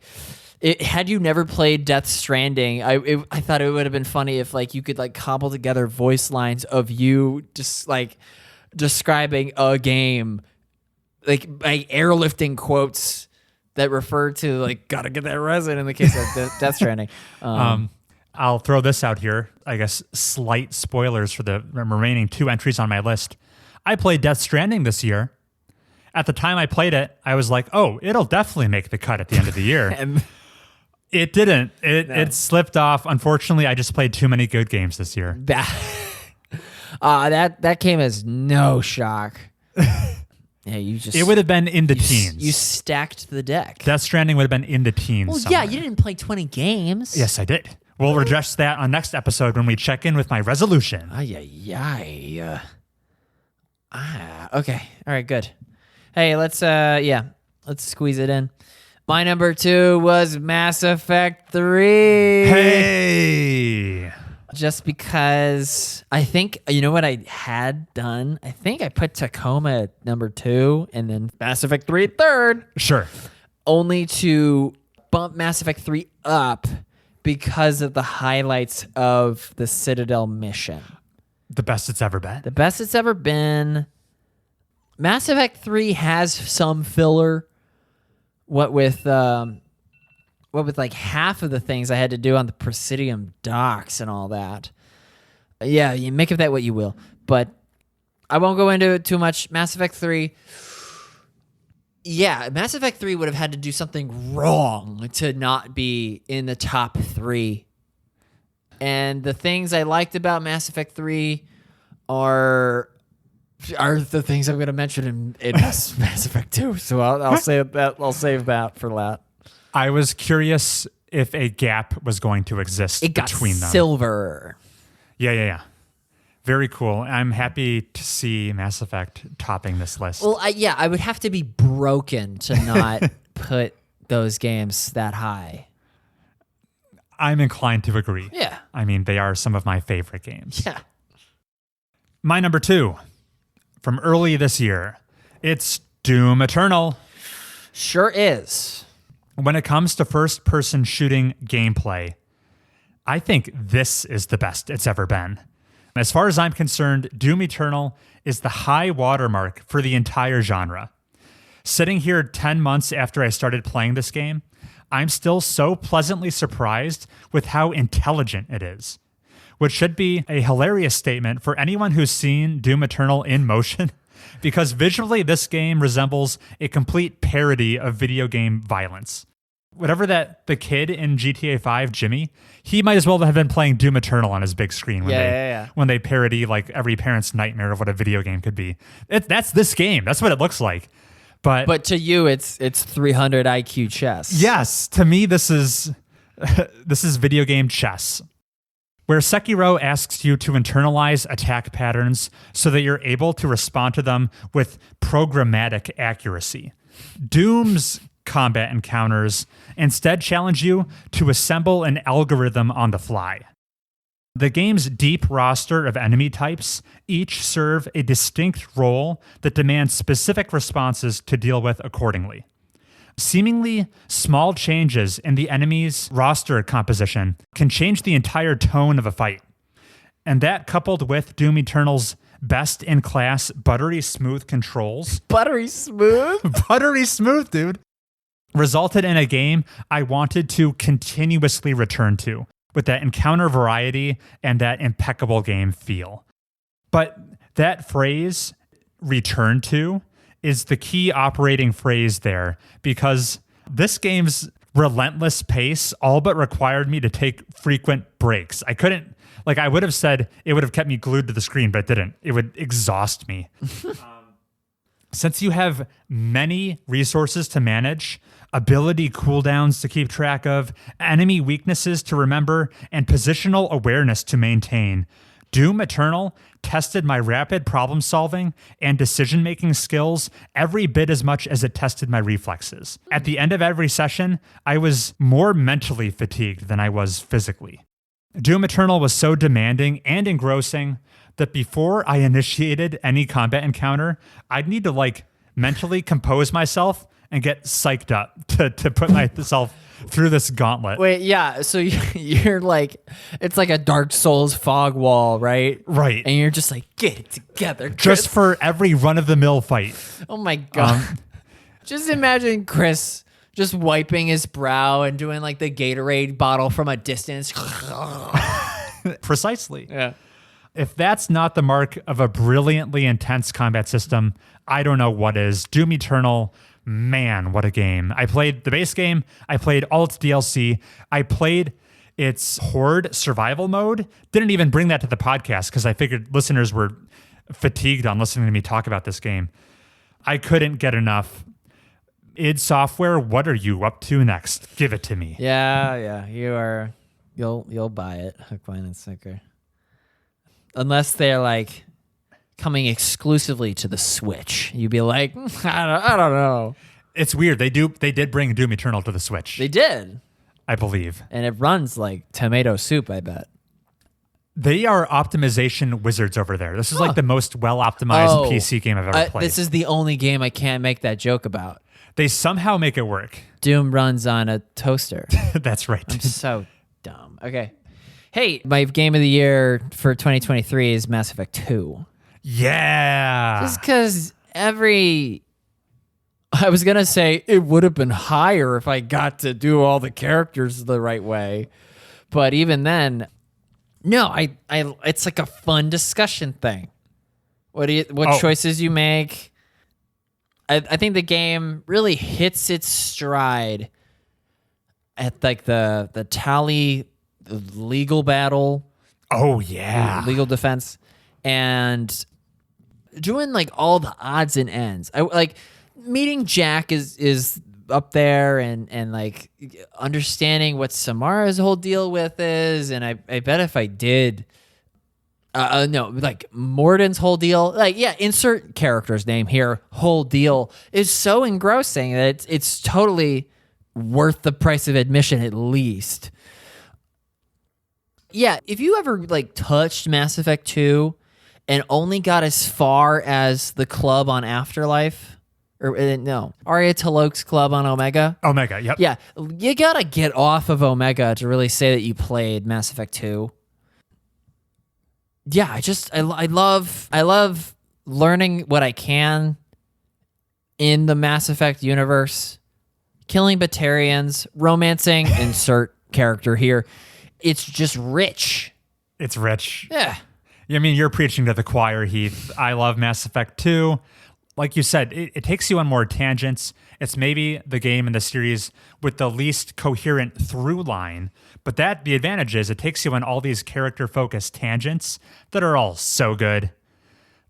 And it's just built upon 1 and delivers harder in 3. Right. It's the second one is the beating heart of the franchise. Yes. Mass Effect 1 is the start line where it begins to splinter. Yeah. Mass Effect 2 is the first opportunity to reap the rewards of those Mass Effect 1 references. And suffer the losses. And then since it's the middle chapter, the possibility space is at its widest. And then unfortunately, Mass Effect 3, to bring a conclusion to this arc, needs to constrain itself in the end at a bottleneck. Sure. But yeah, it's at that advantageous middle position where it's so good. Great choice. I'm glad you approve of my list. It's so Chris approved. You're a good friend, Heath. You played Mass Effect for me. And my number one game of the year it's Deathloop. Oh my God. Oh, yeah? I got this so banana twisted wrong. Really? Yeah. Early in the year, I said, hey, Deathloop's the one to beat. Nothing quite beat it. I forgot.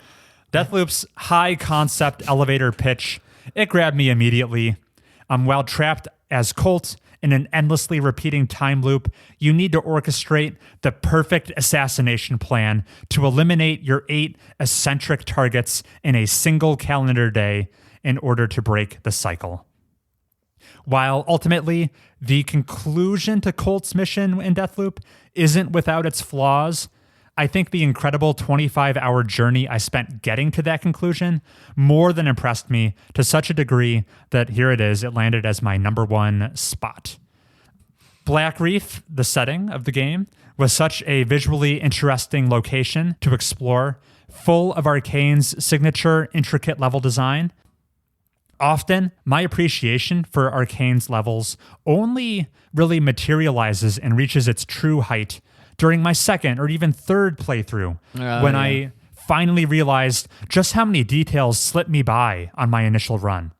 I think baking in the repetition Deathloop forces you to do through the core concept of the time loop was such an excellent design decision to more immediately highlight how superbly crafted Deathloop's 4 main levels are and Arcane's strength as a level designer.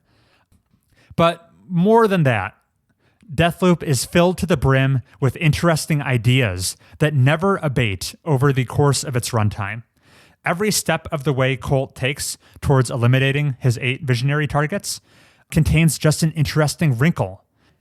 As you begin hunting your targets in any order you please, you quickly realize how much fun Arcane must have had designing the visionaries and the unique challenges they pose.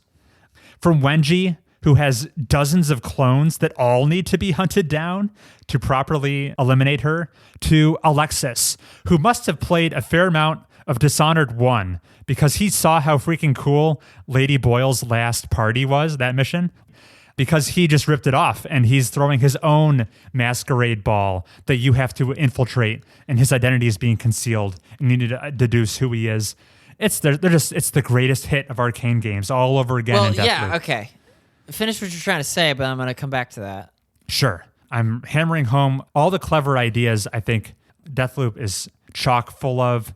Yeah, great identity with all the visionaries. One of them's a freaking game designer, and they wrung every bit of fun juice they could out of that idea. Oh, to have a game designer in your video game who's testing you. Did they pull I can't even Echoes of the Eye?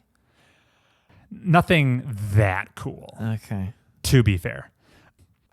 Other unique ideas, such a novel multiplayer implementation with Juliana. Whenever she emerges on the scene, whatever leads you were pursuing, you immediately toss those out the window because you've got to brace yourself for this sweaty multiplayer contest in your cerebral single-player game. It just totally changes the entire tone of the level. It's a drop everything and run situation. Every time you get invaded by Juliana, never played a game like that to this degree. And while historically, Arcane hasn't really been equipped in the action department for like the best combat in the games, whenever you get into a firefight and Prey, you can feel that action isn't this studio's strong suit. But that's changed with Deathloop. Suddenly, combat is the best it's ever been in an Arcane game. I really felt the power trip you get shooting this game's assortment of really fun, unique guns, especially the guns that you can like switch into different alternate firing modes. That was cool. So they adapt to different scenarios. And I think Deathloop also serves as a very fun power trip, as initially the game's pretty hard, But as you eventually unlock some permanent progress and like upgrades and slabs and weapons, by the end, you're practically a god. And that 0 to hero, it's like a tried and tested video game trope. But riding that power curve, what a trip. Deathloop delivered in the power fantasy department. Yeah, from its high concept to its nitty-gritty implementation, I loved almost everything about Deathloop. It's my game of the year. What were you going to jump in with, Heath? Was Prey Mooncrash not eligible for this year? Because I ranked it higher than Deathloop on the sealed envelope. Heath, what's this? Emerging from a shadowy alleyway. What? A cloaked figure darts behind Deathloop, stabs it in the back. Oh my God, it's bleeding out. My number 0 game of the year is Prey Mooncrash. What? Wait, you can't. This is a prank. I have a whole write-up here for Prey Mooncrash. I felt a little weird putting Prey Mooncrash as DLC, not a full game. So it felt a little weird making it my game of the year. Okay. And yet, in many ways, it serves as both the blueprint to Deathloop, but also in many ways the superior game. Uh-huh. So here I am, end of the year. I think Arcane Studios is probably an underappreciated developer. Prey is probably their most underrated game. And Prey Mooncrash is probably the most underrated piece of content bolted onto Prey.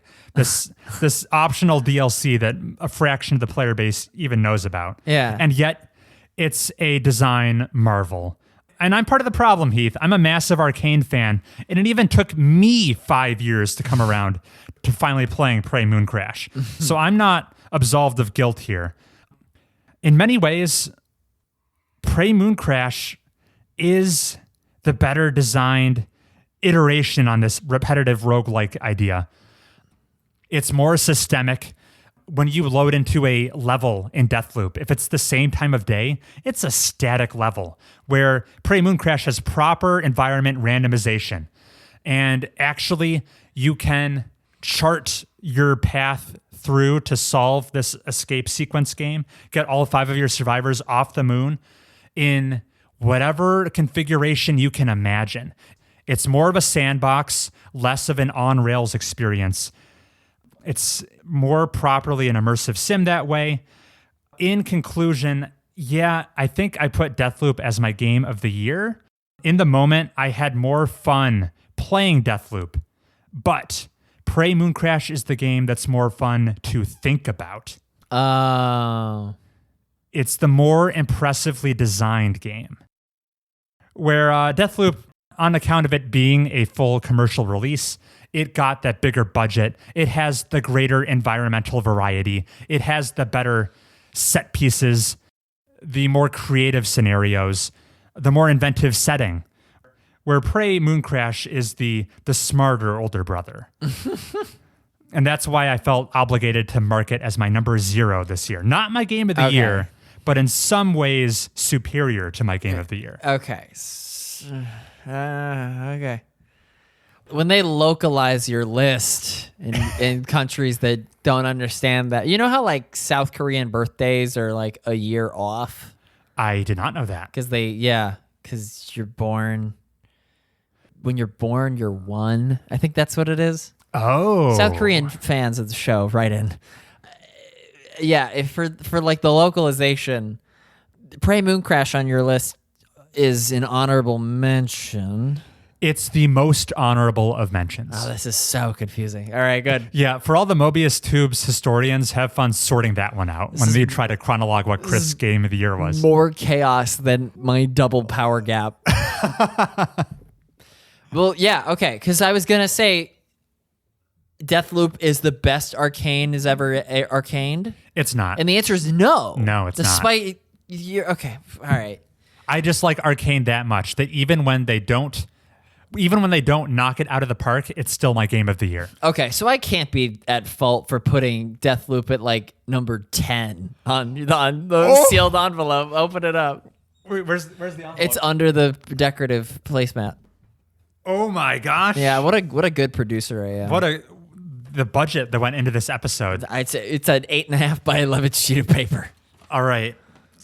Oh, in some ways. You didn't even mention Ori. Okay, here's what Heath thinks Chris's list was. At number 10, Deathloop. At number 9, Case of the Golden Idol plus the DLC. At number 8, Ori and the Will of the Wisps did not make the cut. Number 7, Sekiro. Number 6, Final Fantasy VII Remake Intergrade. Number 5, Bayonetta 3. That's where you most missed the mark. I'm sorry. Number 4, Returnal. Super close. Number 3, Resident Evil 7. Number 2, Prey Mooncrash. And number 1, Doom Eternal. You were super close on Doom. And super close on Prey. Yeah, super close on Sekiro.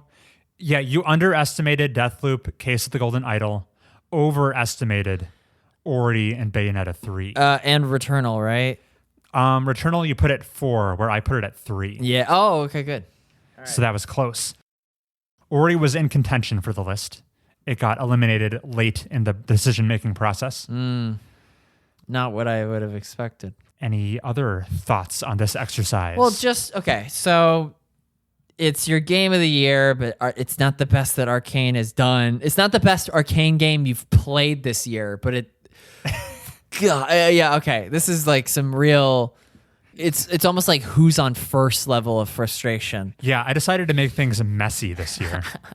How dare you? I've never done that ever in the course of this project of ours.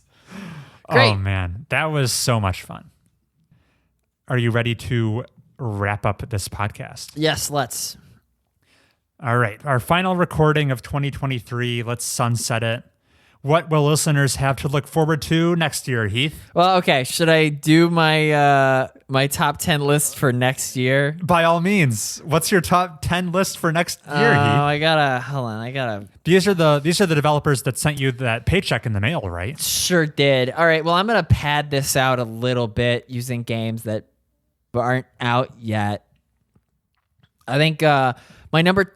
Wait. Okay. Can you fill for me while I clean it up? Sure. I'll just say in closing, the theme of this year for the games I played, I feel like this was Chris getting his feet wet in a bunch of historic long-running franchises that by all rights I probably should have played before this. This is my first time playing Resident Evil. I played 2 of them. This is my first time touching Metroid. I played 2 of them, Prime and Dread. Man, Dread was really good. Prime was my least favorite game I played this year. Ooh, oh, I forgot. Rough. Yeah. And then Final Fantasy. I got into Final Fantasy this year with 7 and 7 Remake. Yeah, I felt good filling in some big holes in my gaming cred this year. And I aim to continue doing so. Your list, Heath. Yeah, this is me calling it out in advance. Just the top 10 of the games. What prompted this idea? No, it just was like thinking of all the games that I'm going to play. And oh. What do you mean this prompted this idea? Okay, you're teasing the listeners with future segments. Yeah, I am. And judge accordingly. Number 10 is going to be Tunic. Number 9 is going to be Deltarune. Oh, you think it'll be fully out? Or? I think chapters 1 through 4 will be out. Okay. Number 8 is going to be Metal Gear V Phantom Pain. Okay. Number 7 is going to be Fallout New Vegas. Number 6 is going to be Control. Number 5 is going to be Prey 2017. Ooh. Number 4 is going to be Witcher 3. Number 3 is going to be Pizza Tower.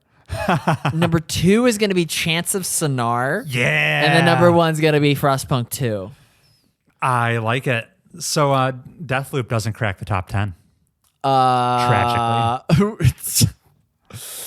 Well, yeah, that'll be the upset that needs to happen. I mean, that sounds like a good year of some video games. If that's the top 10. Yeah, if that's the top 10, we're going to be eating well. Yeah. How many hours is that list? Witcher 3 alone. Witcher 3 is alone, like 90 hours. Nothing else Frostpunk 2 is it's 300 hours. You'll find a way to get to 300 hours. Yeah, it's been another fantastic year of recording with you, Heath. It brings so much joy to my life. We're still alive. We're still alive. As far as my plans, I'm in the middle of a way out with Samantha, so look forward to that. And I have other exciting games that I can't wait to mention on the very next episode. Next episode, I've got plans. And we'll see you in 2024, listeners. Take care.